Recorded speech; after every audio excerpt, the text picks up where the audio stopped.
I'm Craig Kenneth, a relationship coach and a psychotherapist. Every relationship is different and every breakup is different. Work with me and you'll get professional help on your situation. And if you're in no contact, focused on personal growth, my workbook series, The Knowledge, will help you make changes like you've never made before.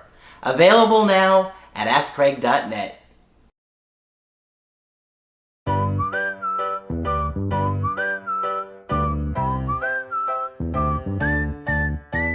Hi there, I'm Coach Craig Kenneth. And I'm Coach Victoria. And today we're going to be talking about my ex realized that they're avoidant.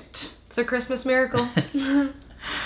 Well, a lot of times after a breakup, somebody tells you that they want to work on themselves, that they need to fix themselves, they need to heal themselves, and then they don't do anything about it.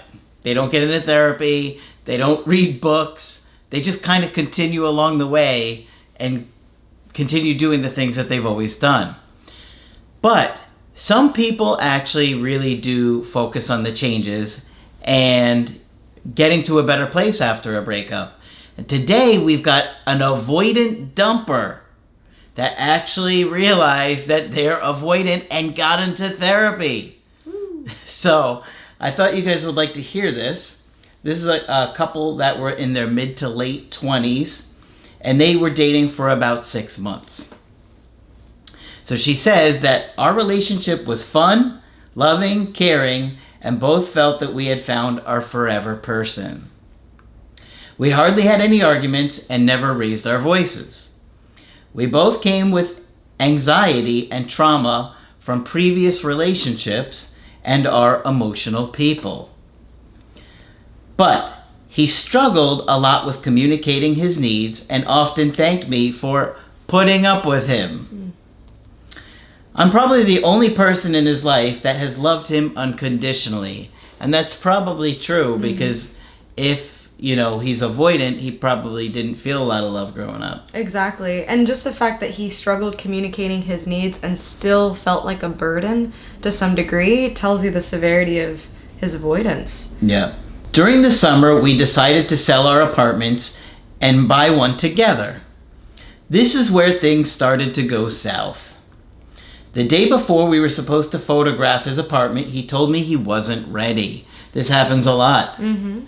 How many times have we seen a breakup happen when it's in this fragile state where it's transitioning from one thing to another? Mm-hmm. And increasing in intensity. Yeah. It's a big commitment to move in together. And so it makes complete sense to me as to why he got some cold feet right beforehand. Yeah. And especially avoidance. Mm-hmm. I was disappointed, but told him I didn't want him to do something he wasn't 100% comfortable with.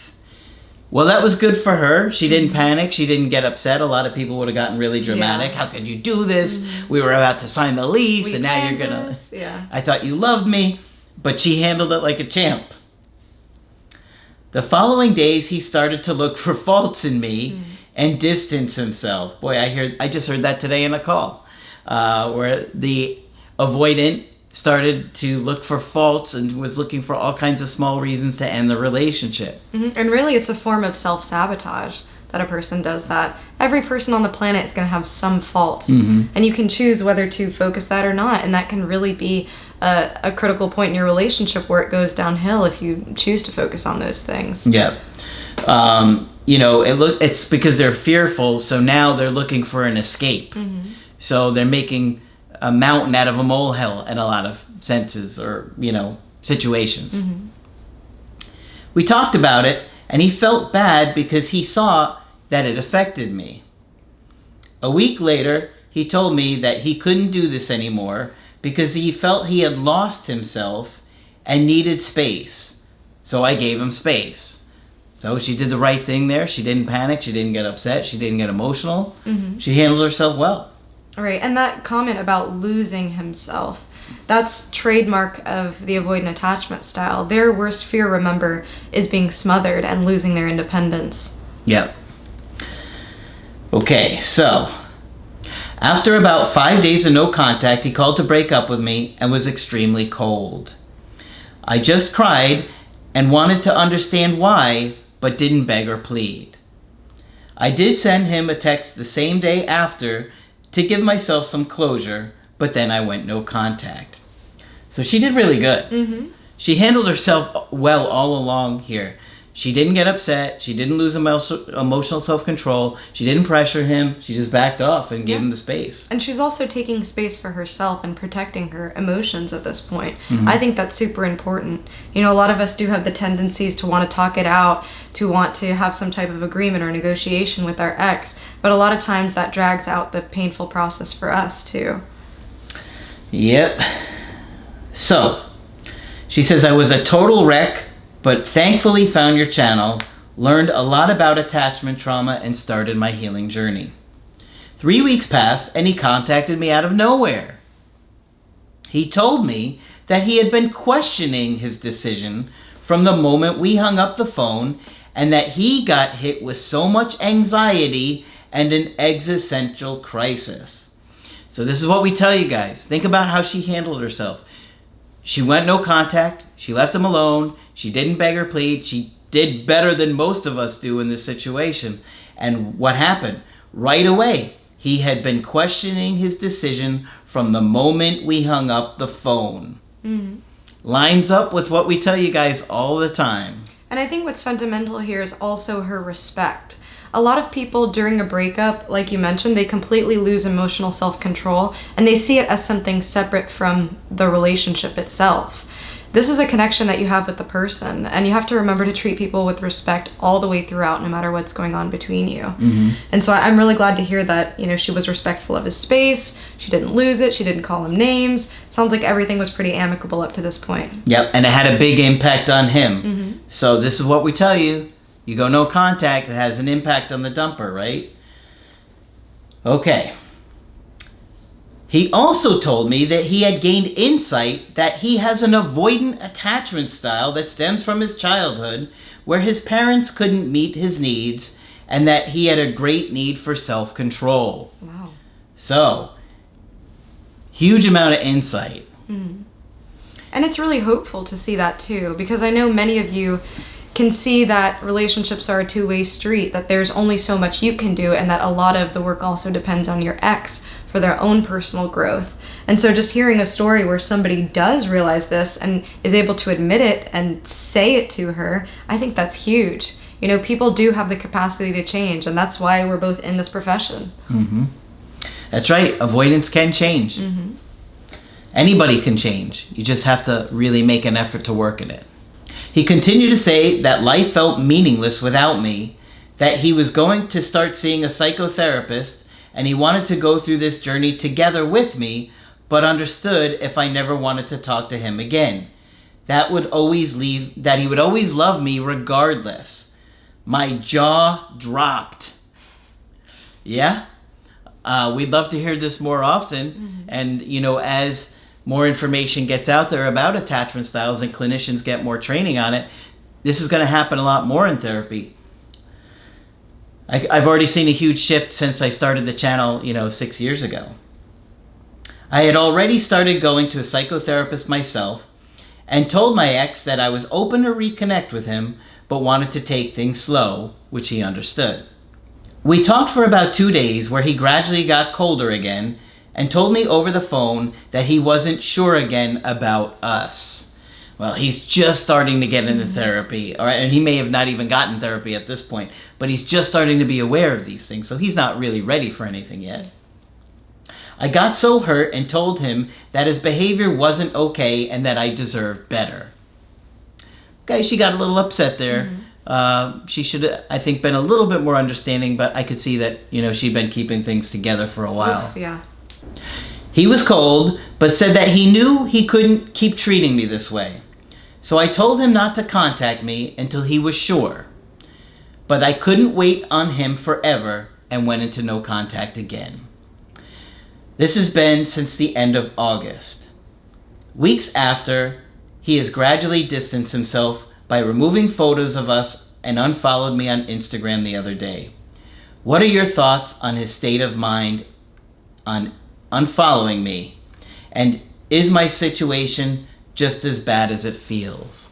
So what do you think? I think there's a lot of hope in this situation. He's making active changes. He's going to therapy. He's just now figuring out all of this stuff. And what we see a lot of times is right after the breakup, the person who is more hurt, the person who's been dumped, is the person to immediately start searching, looking up things online. How can I get better? How can I fix this? And it takes normally quite a while before the person who did the breaking up to self-reflect and to gain that insight. So this situation seems pretty normal to me so far. Yep.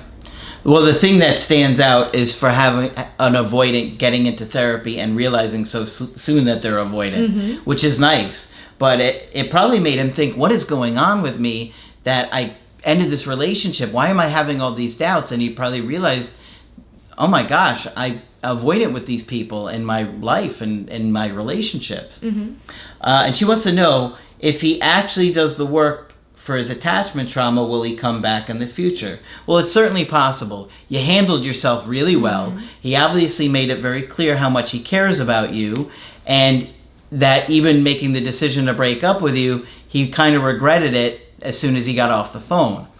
I think he could easily look for an excuse to reach out to her in the future, because she had handled herself so well at the breakup. I think a lot of those unattractive qualities that somebody might have done at the breakup, he didn't see those in her. She came across as confident.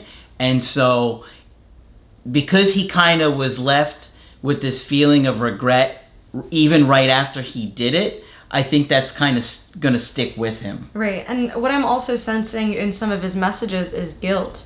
You know, he was saying how he realized how he hurt her, and I think that is huge. You really want to see a partner be empathetic about the breakup itself in order for things to work, because a breakup has a profound impact on a relationship as a whole. And so I was really happy to hear that. The other thing that I wanted to mention was you asked about the unfollowing. To me, that was a direct response to you setting a boundary, about you saying, hey, let's go back into no contact until you're sure. If you change your mind, let me know. I think that was completely appropriate. And I think by him unfollowing and slowly removing photos, that's just a result of that. I know that hurts, and I know it's hard not to take that personally, but you know, it's just part of the process. Yeah, he's got to get to a good place within himself, and I'm sure because he ended things the way they did and the things went with you the way they did in a positive way, that's going to have a bigger impact on him in the long run than when he's looking at her. She was very respectful in the way that she handled herself. You know, they were about to move in together. A lot of people would have had a meltdown and said, I can't believe you're doing this. We're about to move in together. But she was really showing a lot of self-respect, and I think that left him feeling more attracted to her, and I think it had a big impact on him. So hopefully, if he really does the work on himself and no contact, he'll realize, you know what, I should revisit things with her, because she was so great, she was so understanding, she was being a good partner, and it was kind of me being freaked out more than her doing anything wrong. Yeah, retrospect definitely is 2020, and once he does start therapy, he's going to be more and more and more aware of what that relationship really was like, and how many lost opportunities he had due to him being avoidant in the relationship. So I'm hoping that he does get that second look and a second chance. Yeah, so keep doing the hard work. Regardless of what happens with him, you want to stay motivated on the personal growth and get to a good place, regardless if he comes back or you find somebody else, so you feel really good about it. But you handled this better than a lot of people, so be proud of yourself for that, because most of us just get so devastated in that situation that our emotions take over, and it's really hard to keep ourselves in a good position where we're confident within ourselves to handle the situation. And that's, again, attachment trauma coming up. So you got to work on that. So hopefully you found this one helpful. Of course, if you want to get our help personally, you can do it on our website, askcraig.net. I do email coaching and I do Skype. Coach Victoria is also available for Skype coaching. I'm here if you'd like to talk. Just click on her name on the top of the website to do that with her. But that's it for this video. I'm Coach Craig Kenneth. And I'm Coach Victoria. And we will talk with you soon.